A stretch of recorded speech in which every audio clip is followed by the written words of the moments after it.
Caros alunos e alunas, vamos agora para o slide de número 27, tratar do tema relacionado a penas, teoria relativa à pena. Vamos para o slide.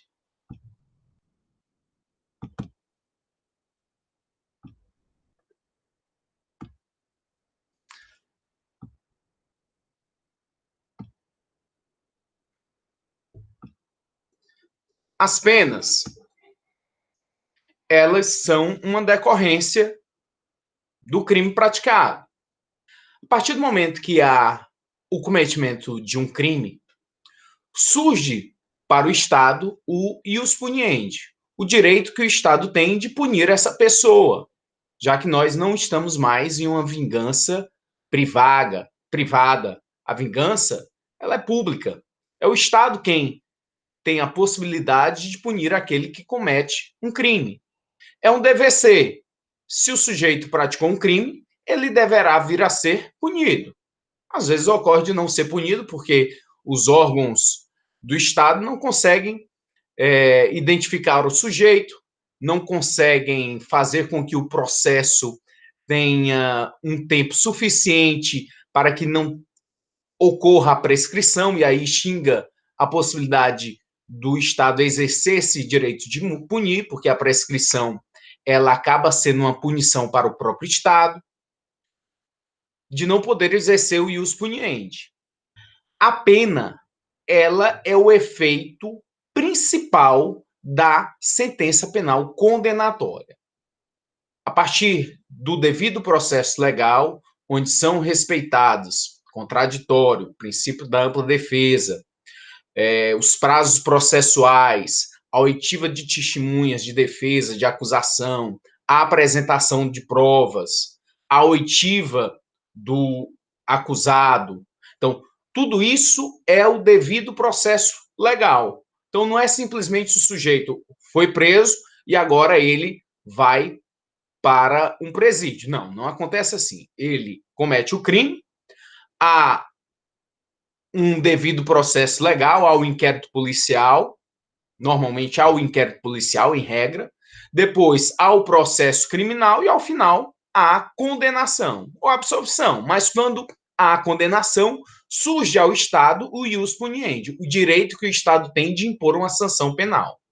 Como efeito principal, a imposição de pena. Porque existem outros efeitos penais que nós vamos ver em aulas dos próximos slides. Efeito administrativo do sujeito poder perder um cargo público, uma função pública, efeito do sujeito perder um trabalho por justa causa, a questão de não poder perder o exercício político, de não poder votar nem ser votado. Então, administrativo, cível, de ter que ser imposta uma indenização à vítima ou seus familiares. Então, são efeitos penais secundários. Mas o efeito principal é a imposição de pena. E nós vamos ver a possibilidade de imposição de pena privativa de liberdade, restritiva de direito e pena de multa. Então, as penas é a resposta do Estado, somente o Estado pode exercer esse ius puniendi, após o devido processo legal, ao responsável pela prática de um crime ou de uma contravenção penal. É uma restrição ou perda de bens jurídicos que a lei impõe ao direito individual, aplicada pelo Estado por meio de órgão judiciário, aquele que infringe norma de direito.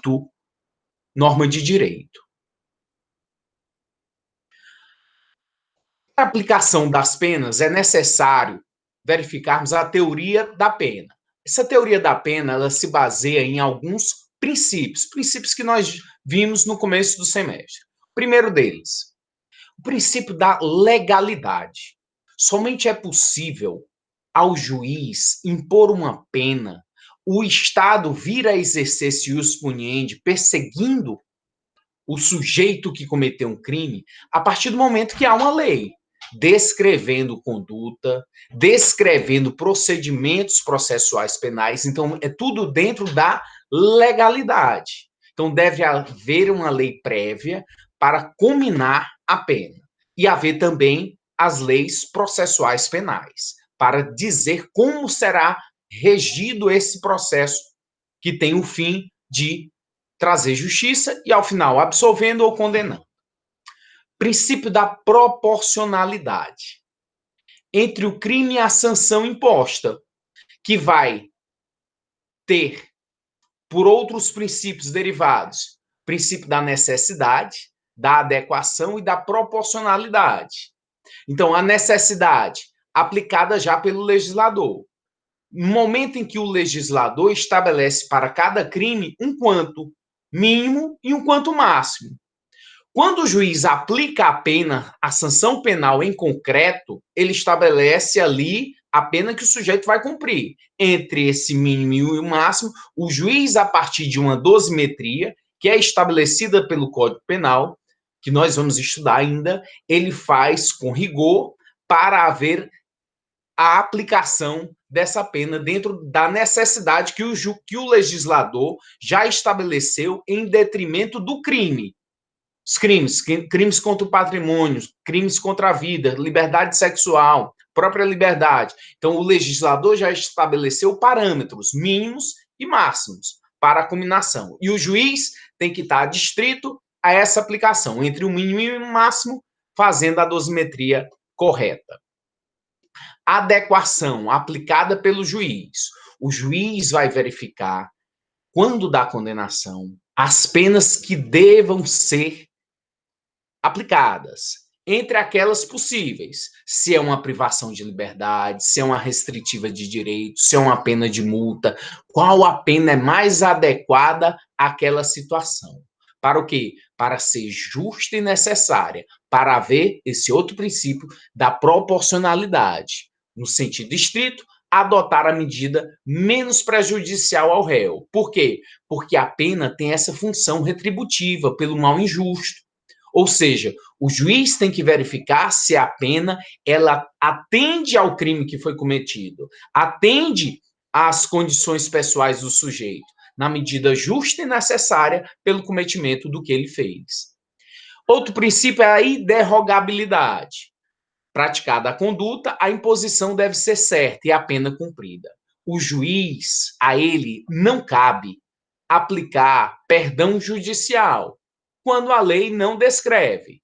Existem, sim, alguns casos de perdão judicial estabelecidos no Código Penal, mas o juiz, por mais que ele tenha se comovido pela situação econômica, pela questão de miserabilidade do réu, pelo seu arrependimento, ele não pode deixar de aplicar a pena ao caso quando houverem provas suficientes de que o sujeito tenha, sim, sido autor daquele crime. Então, o juiz, ele tem que aplicar a pena.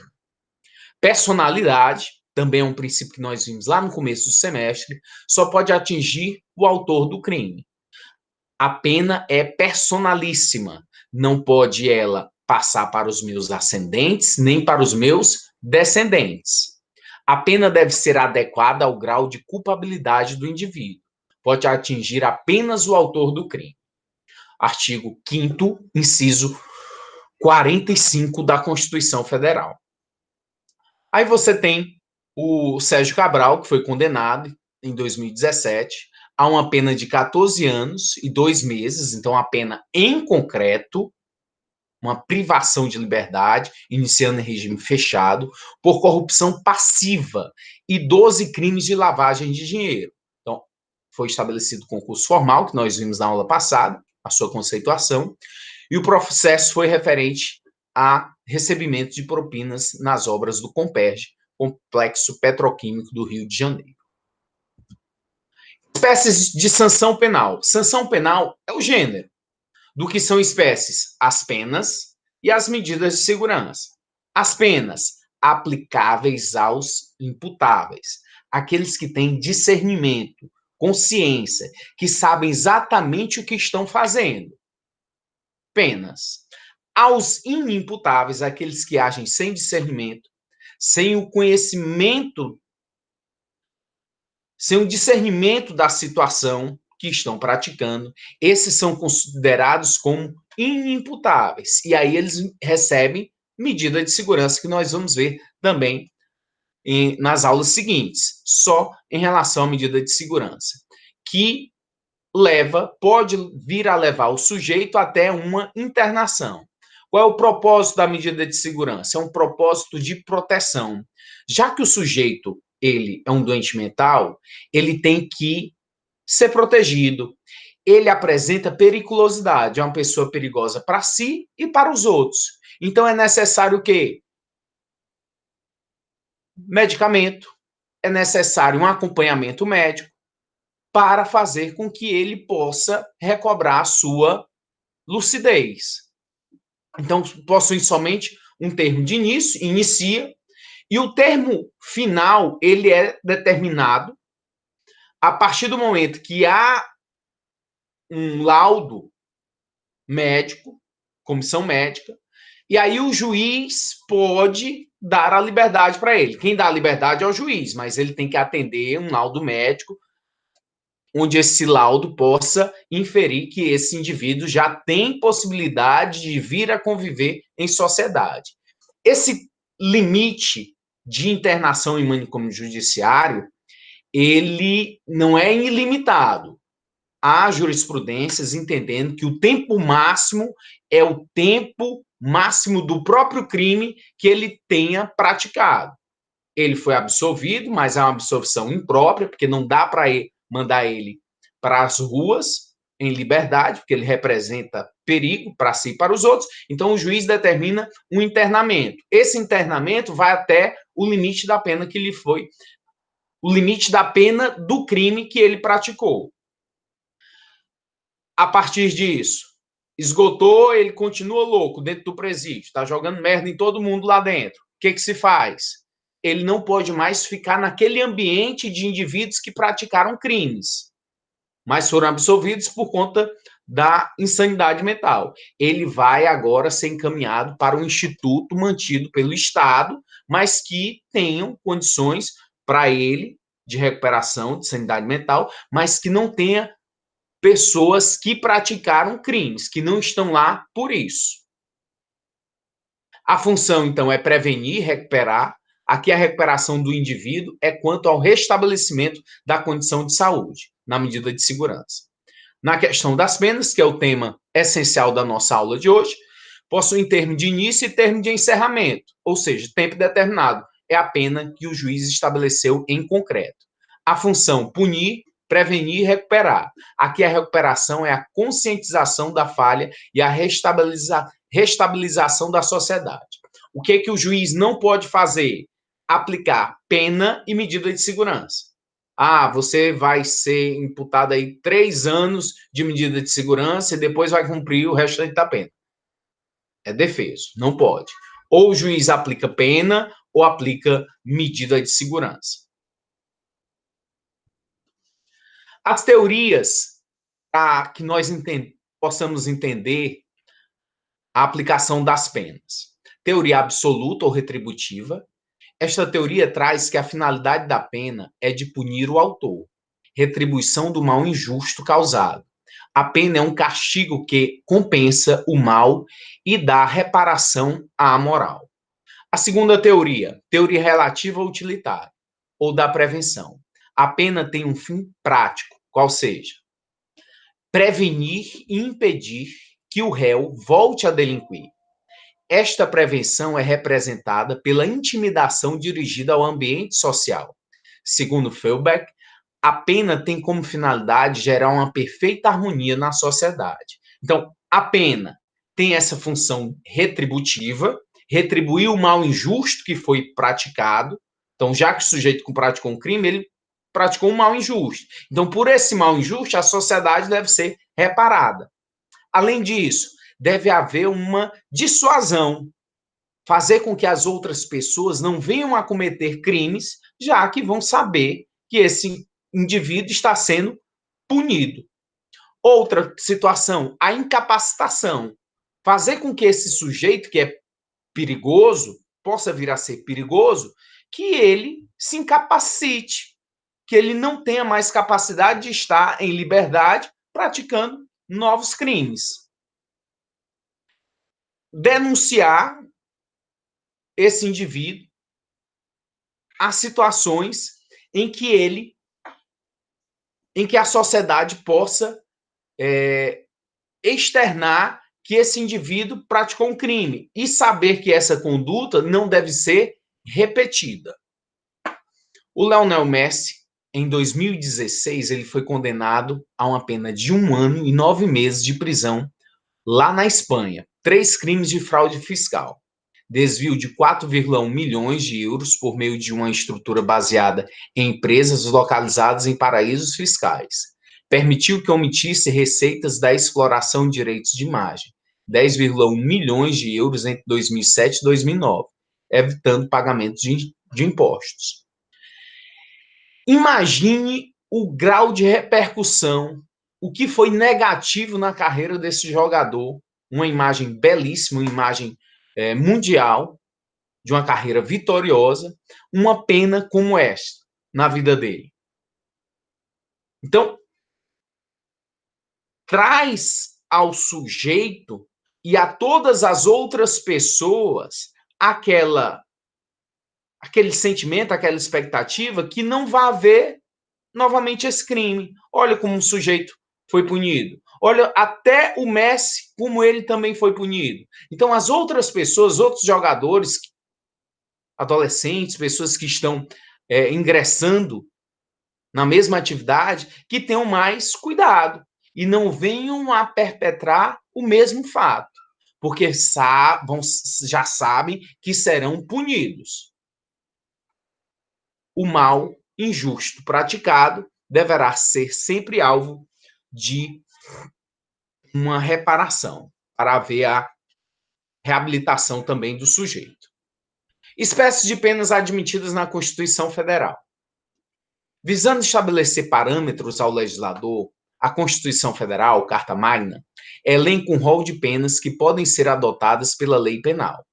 Nesse sentido, estabelece no artigo 5º, inciso 46 da Constituição, que a lei regulará a individualização da pena e adotará, entre outras, as seguintes: privação ou restrição de liberdade, perda de bens, multa, prestação social alternativa, suspensão ou interdição de direitos. Todas essas são penas admissíveis no Brasil.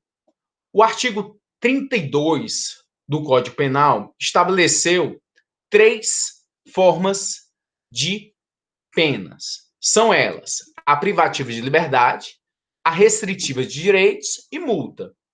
No texto constitucional, são as mesmas 3 formas que o artigo 32 do Código Penal estabeleceu. É só você pegar e entender que a perda de bens, a prestação social alternativa e a suspensão ou interdição de direitos são espécies do que é o gênero, as restritivas de direito. Então, restritivas de direito é gênero, do que são espécies: perda de bens, prestação social alternativa e suspensão ou interdição de direitos. O tema que nós vamos abordar na aula de hoje é mais a questão da privação de liberdade. E as penas que não são admissíveis pelo legislador da Constituinte. Inciso 47. Não haverá penas de morte, salvo em casos de guerra declarada, nos termos do artigo 84, inciso 19, inciso 29 da Constituição Federal. A linha B, de caráter perpétuo. C, de trabalhos forçados. B, de banimento. E E, cruéis. Então, de morte, não é possível a aplicação de penas de morte, penas de açoite, penas que tragam ou aflijam algo, a questão física e moral do recluso. De caráter perpétuo, até essa questão de se colocar o quantitativo no artigo 75 do Código Penal de o cumprimento ser até os 40 anos, é porque entende que mais de 40 anos é uma verdadeira pena de morte, porque o sujeito não sai do cárcere com sanidade mental. Então, mais de 40 anos seria o quê? Uma pena perpétua. De trabalhos forçados, nós vamos ver mais à frente que o trabalho ele é obrigatório para o preso, mas o que não pode é forçar, açoitar o preso para que ele trabalhe. E de banimento, mandar que o sujeito saia do estado, saia da cidade, saia do país. Pena de banimento também não é possível. E as penas cruéis são essas que eu estou falando em relação à integridade física e moral do sujeito. Lá no Tribunal Popular Supremo da China, estabeleceu uma lei que traz a pena de morte para os políticos corruptos que fizeram desvio de verba, fraude fiscal e que receberam valores ilícitos superiores a de 463 mil dólares, ou seja, um valor mínimo para os crimes de corrupção. Aqui no Brasil, tal proposta de lei não seria viável porque a Constituição proíbe esse tipo de pena. Das penas privativas de liberdade.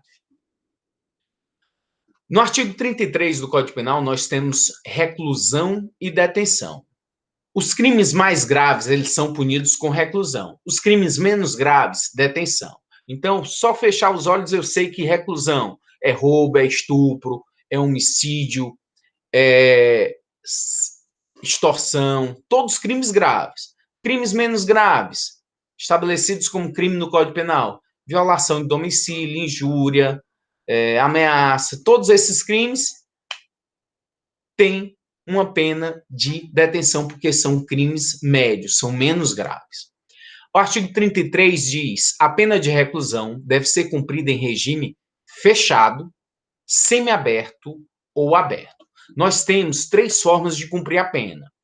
Em um regime fechado, que é mais severo, mas a dificuldade em que o sujeito possa vir a empreender fuga é muito difícil empreender fuga no regime fechado. Aí nós temos um regime mais brando, semiaberto, depois ele ter cumprido um tanto da pena fixado pelo legislador, que nós vamos ver. E aí vai para o semiaberto. Cumpriu mais um tanto, no semiaberto passa a poder ir para o regime aberto, que vai depender da autodisciplina do condenado. Já fica numa casa de albergado, fica numa situação muito mais branda, porque ele está para sair já está para ganhar a sua liberdade. É um regime que nós copiamos no sistema irlandês. A de detenção em regime semiaberto ou aberto. Então, reclusão, fechado, semiaberto, aberto. Detenção, se você está sendo punido por um crime punido com detenção, o seu regime não pode ser iniciado pelo fechado. Tem que ser no semiaberto ou aberto, em regra. Salvo a necessidade de transferência a regime fechado, que aí o juiz vai ter que fundamentar idoneamente essa necessidade de ir para um regime mais severo. Então, as espécies de pena privativa de liberdade: reclusão para crimes mais graves, detenção para crimes menos graves e prisão simples. O caso do Bruno Galhaço e da atriz Giovanna, esposa dele, repercutiu muito nas mídias sociais, porque eles adotaram uma criança e vários indivíduos disseminaram nas redes sociais seu preconceito, sua ira, destratando, ameaçando e com impalpérios em relação ao casal. Quando você pratica uma injúria, um crime contra a honra, que é o xingamento, a partir do momento que chega ao conhecimento da vítima, o crime passa a existir. Está no artigo 140. Veja que ele é punido com detenção. Injuriar alguém ofendendo a dignidade ou decoro. Pena detenção de 1 a 6 meses ou multa. Já a injúria preconceituosa, essa não é punida com detenção, essa é punida com reclusão. O sujeito pode iniciar em regime fechado. Olha aqui o parágrafo 3º do artigo 140. Se a injúria consiste na utilização de elementos referentes à raça, cor, etnia, religião, origem ou a condição de pessoa idosa ou portadora de deficiência, pena reclusão de 1 a 3 anos e multa. Então, todos aqueles que injuriaram o casal, que com palavras altamente ofensivas, eles irão responder por injúria preconceituosa do artigo 140, parágrafo 3º, que tem pena de reclusão. E é diferente também se a injúria, se a questão do preconceito, ela fosse em relação a algum ato. Ah, não vai subir pelo elevador social, não vai entrar nesse ônibus, não vai entrar na minha empresa por conta da cor. Então, essas situações já é o preconceito racial, que tem uma lei própria estipulando pena ainda mais grave, quando você pratica um ato preconceituoso, impedindo alguém no seu direito de ir, vir e permanecer em detrimento da cor, que aí não é o caso. A intenção dos autores era, de fato, injuriar, trazer a eles uma questão desabonadora, as suas imagens, ao que eles pensam de si mesmos. Injúria no 140, detenção. Injúria no 140, parágrafo 3º, pena de reclusão.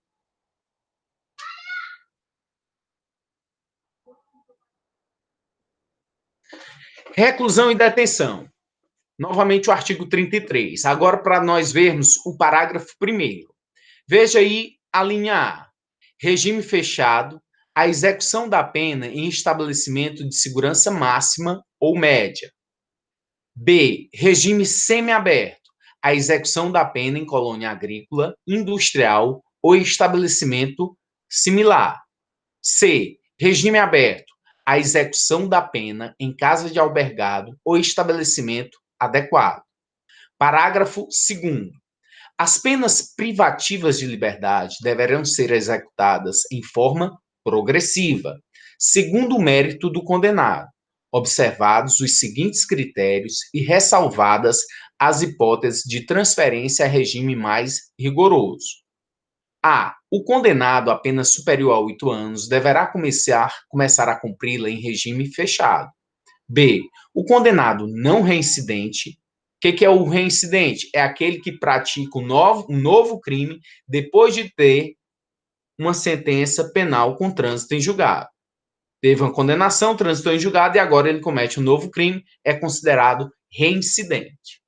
Então, a linha B do parágrafo 2º. Condenado não reincidente, cuja pena seja superior a 4 anos e não exceda a 8 anos, poderá, desde o princípio, cumpri-la em regime semiaberto. C. O condenado não reincidente, cuja pena seja igual ou inferior a 4 anos, poderá, desde o início, cumpri-la em regime aberto. Parágrafo 3º. A determinação do regime inicial de cumprimento da pena far-se-á com observância dos critérios previstos no artigo 59 do Código Penal. Dentro do artigo 59, você tem circunstâncias judiciais que o juiz terá que verificar: personalidade, conduta social, antecedentes, o quanto o crime trouxe um mal à vítima, as consequências do crime. Então, são todas circunstâncias judiciais que vão ser verificadas para que o juiz determine o início do cumprimento da pena, em qual regime. Parágrafo 4º. O condenado por crime contra a administração pública terá a progressão de regime do cumprimento da pena condicionada à reparação do dano que causou ou à devolução do produto do ilícito praticado, com os acréscimos legais. Aqui você tem um quadro que você consegue identificar o que foi dito aí no artigo 33 em seus parágrafos. As penas privativas de liberdade. A pena privativa de liberdade é a pena mais grave, mais drástica que nós temos no Código Penal, na legislação brasileira. Você perder a sua liberdade é o que há de pior dentro do ordenamento jurídico brasileiro. E quem já viu alguém que tenha perdido a liberdade, você sente que a pessoa, ele começa a ver e refletir a vida de outra forma. Pelo menos é o que se espera. Reclusão, regime fechado, semiaberto, aberto. Detenção, semiaberto, aberto. O início da pena pode ser em um desses regimes. O regime fechado, execução em estabelecimento de segurança máxima ou média. O que vai diferenciar um regime de segurança em presídio de segurança máxima ou média? É o quanto o Estado ele produziu de segurança para impedir a fuga do indivíduo. Quanto mais obstáculos é que se entende por segurança máxima. Menos obstáculos, segurança média. Semiaberto, execução em colônia agrícola ou industrial, ou estabelecimento similar, que o Estado deve sempre ter essas colônias agrícolas, porque no semiaberto é uma passagem, ele já cumpriu um tanto de pena e agora ele tem menos, que ele está mais próximo da sua liberdade. Então ele vai cumprir ainda um tanto de pena em estabelecimento que proporciona a ele já uma desenvoltura para adquirir a liberdade. O regime aberto, execução em casa de albergado ou estabelecimento adequado. Vamos ver também que o Estado construiu casas de albergado na zona urbana para fazer com que o indivíduo possa vir a cumprir essa pena, que já está no final. Regime fechado, se ele é primário e o juiz condenou ele a uma pena superior a 8 anos, deve começar em regime fechado. Se for reincidente, acima de 4 anos. No semiaberto, entre 4 a 8 anos, ele sendo primário, ele vai para o regime semiaberto. As penas até 4 anos, sendo ele reincidente, regime semiaberto. Já para o início da pena em regime aberto, são penas que não superaram os 4 anos. Penas privativas de liberdade, forma progressiva de execução. Nós temos as súmulas. O que são súmulas? Nós vimos no começo do semestre esse conceito em relação às súmulas. Para que os tribunais não fiquem decidindo cada um de um jeito, em situações similares, os tribunais superiores, eles vão e proferem suas súmulas. Fazem ali um resumo em relação a uma determinada situação que está sendo recorrente em várias instâncias judiciais, para que todos os outros possam decidir daquela forma que está sumulada. No caso, é a súmula 718, 719 do Supremo Tribunal Federal, que fala sobre progressão de regime. 719, Supremo Tribunal Federal. A imposição do regime de cumprimento mais severo do que a pena aplicada permitir exige motivação idônea. O juiz, então, ele tem que motivar, ele tem que justificar o motivo de estar levando o sujeito a um regime de cumprimento de pena mais severo. Se ele podia ter colocado no semiaberto e optou por colocar no fechado, ele tem que dar a motivação, tem que dizer o porquê, tem que fundamentar. Súmula 718. A opinião do julgador sobre a gravidade em abstrato do crime não constitui motivação idônea para a imposição de regime mais severo do que o permitido segundo a pena aplicada. Não é porque foi um estupro, foi um tráfico de drogas, foi um crime de corrupção e o juiz entendeu que aquilo dali é muito grave que ele tem que impor uma pena, um cumprimento de pena mais severo. O crime, por si só, ele já teve, pelo legislador, essa aferição entre o mínimo e o máximo. Então, para cada um dos crimes que são graves, o legislador já estabeleceu um patamar mínimo. Não cabe ao juiz fazer uma agravação do cumprimento da execução da pena em detrimento da gravidade do crime. Ele tem que fundamentar e esse fundamento de gravidade do crime, ele não é permitido. Agora, para nós entendermos a questão do quanto o sujeito tem que cumprir de pena para ele poder progredir nesse sistema irlandês que nós copiamos de progressão de regime. Sair do regime fechado para ir para um semiaberto até chegar no aberto. Até o ano passado, antes de dezembro de 2019, nós tínhamos que o sujeito tinha que cumprir 1/6 da pena e aí podia passar. Sair do regime fechado para o semiaberto. Aí cumpria 1/6 da pena e ia para o aberto. Se fosse crime hediondo, o reincidente em crime de hediondo, ele tinha que cumprir 3/5 da pena. Aí o legislador mudou tudo, em detrimento daquele pacote anticrime, estabelecido pela Lei 13.964 de 2019, dezembro do ano passado. E aí ele alterou a lei de execução penal, que é a lei que trata exclusivamente, propriamente, sobre a forma de execução da pena. Tudo que você quiser saber sobre o sistema prisional em relação a direitos, garantias, deveres, forma de execução, você encontra na lei de execução penal, que é a lei 7.210 de 1984. Então vamos ao dispositivo que trata sobre a progressão de regime. Artigo 112.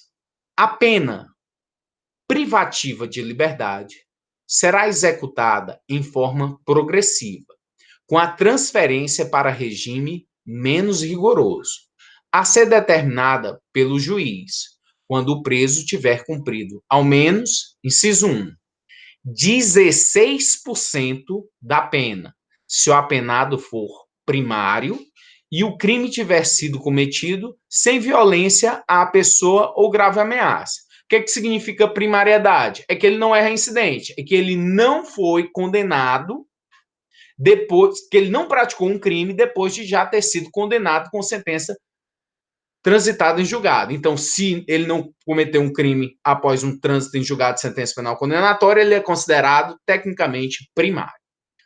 Inciso 2, 20% da pena se o apenado for reincidente. O reincidente é aquele que praticou um crime após já ter uma sentença penal com trânsito em julgado, em regra.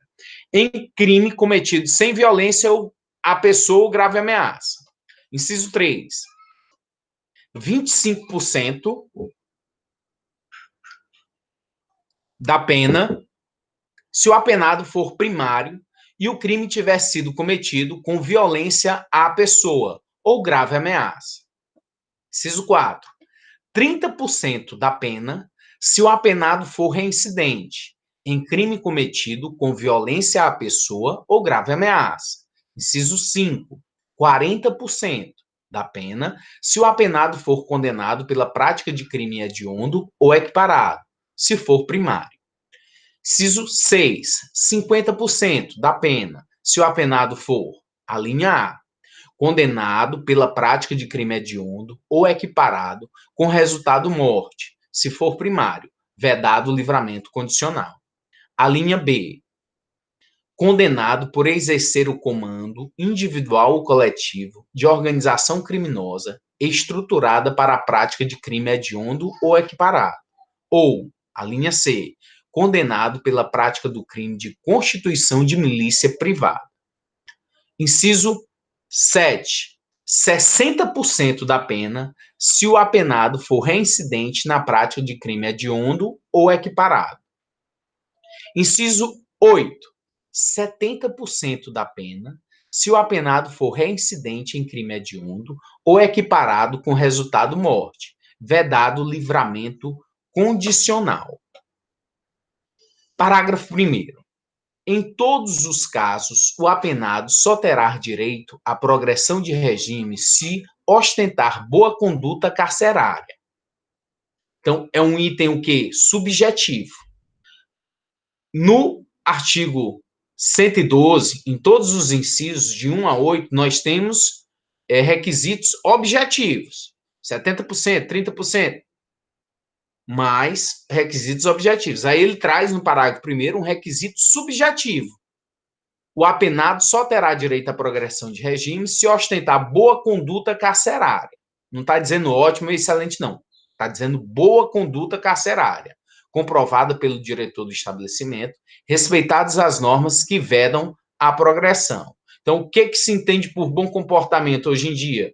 É o preso que não cometeu falta grave, tinha trabalho e ele tinha trabalho para ele, ele não trabalhou, é uma falta grave. Ele provocou ou participou de motim dentro do presídio, de rebelião, ele fugiu, ele agrediu algum servidor, algum policial penal, que era considerado agente penitenciários, hoje é a polícia penal. Ele agrediu algum outro preso, ele cometeu alguma falta grave. Então, ele não goza, não teve um bom comportamento carcerário. Porque cada preso, ele tem sua ficha, que o acompanha dentro de toda a execução da pena. E aí, essa ficha vai lá sendo anotado o comportamento dele. E aí, o juiz, o diretor do presídio encaminha essa ficha para o juiz de execuções penais avaliar em relação à possibilidade dele progredir ou não de regime, quando já estiverem estabelecidos os requisitos objetivos do artigo 112 aí no inciso 1 ao 8. Parágrafo 5º. Não se considera hediondo ou equiparado para os fins desse artigo o tráfico de drogas, previsto no parágrafo 4º do artigo 33 da Lei 11.343 de 2006. Então, o legislador, e entendam por quê? Por política criminal, para você ter uma ideia, 60% das presas no Instituto Feminino Desembargadora Aurimora Costa, aqui no Ceará, 60% das presas estão cumprindo pena em decorrência do tráfico de drogas. Então, elas não teriam, as 60% das presas não teriam direito à progressão de regime em decorrência de ser o tráfico de drogas considerado um crime equiparado a um crime hediondo. Então, não se considera hediondo ou equiparado para os fins deste artigo o tráfico de drogas. Vai possibilitar ter um abrandamento em relação à possibilidade de progressão de regime, em decorrência desse parágrafo 5º do artigo 112. Regressão é possível? Sim. Você pode regredir, sair de um regime menos severo para um mais severo. A transferência ou retorno do regime de menor para o de maior rigor punitivo está no artigo 118 da Lei de Execução Penal. O que diz o artigo 118? A execução da pena privativa de liberdade ficará sujeita à forma regressiva, com a transferência para qualquer dos regimes mais rigorosos, quando condenado. Inciso 1. Praticar fato definido como crime doloso ou falta grave. Inciso 2. Sofrer condenação por crime anterior, cuja pena, somada ao restante da pena em execução, torne incabível o regime. Está no artigo 111 da LEP. Parágrafo 1º. O condenado será transferido do regime aberto se, além das hipóteses referidas nos incisos anteriores, frustrar os fins da execução ou não pagar, podendo a multa cumulativamente imposta. Parágrafo 2º. Nas hipóteses do inciso 1 e do parágrafo anterior, deverá ser ouvido previamente o condenado. Então, no regime semiaberto, por exemplo, o preso ele tem a possibilidade de, durante o dia, ter uma atividade lícita, trabalhar ou estudar, e aí à noite ele volta para a prisão, para a colônia agrícola ou industrial, para o regime semiaberto de cumprimento de pena. Mas aí o sujeito, o que ele faz? Está assaltando, está roubando, está praticando outros crimes, mesmo com a tornozeleira eletrônica que o juiz tenha colocado ele para monitorá-lo, mas ele descumpre. Então, ele está traindo a confiança do juiz. E aí, o que o juiz vai fazer? Regredir. Por quê? Porque esse benefício a ele de progressão de regime não era o adequado. Como ele traiu a confiança do juiz, o juiz coloca ele em um regime mais severo. A penitenciária de segurança máxima que vocês estão vendo aí é a de Catanduvas, lá no oeste do Paraná. O regime inicial, regime fechado, presídio de segurança máxima. O regime inicial de cumprimento é fixado de acordo com a quantidade de penas impostas, que nós vimos, no artigo 33, parágrafo 2º, e com as condições pessoais do condenado. Parágrafo 33, parágrafo 3º, os critérios previstos no artigo 59 do Código Penal, que são as circunstâncias judiciais, caput dos incisos 3. E as súmulas 719, 718, juntamente com a 440 do STJ, que tem praticamente o mesmo teor das súmulas que nós vimos nesse slide. Regime inicial fechado, condenado a pena superior a 8 anos. No próximo vídeo, nós vamos tratar e falar sobre a questão do cumprimento das penas, sobre o cumprimento das penas em relação ao regime fechado, ao regime semiaberto e ao regime aberto, verificando cada uma das formas de cumprimento de pena, como elas se estabelecem. Falar sobre exame criminológico, sobre detração, então vários assuntos de importância em relação à questão das penas e ao cumprimento da execução penal. Forte abraço a todos e vamos fazer mais um vídeo a respeito do slide número 27.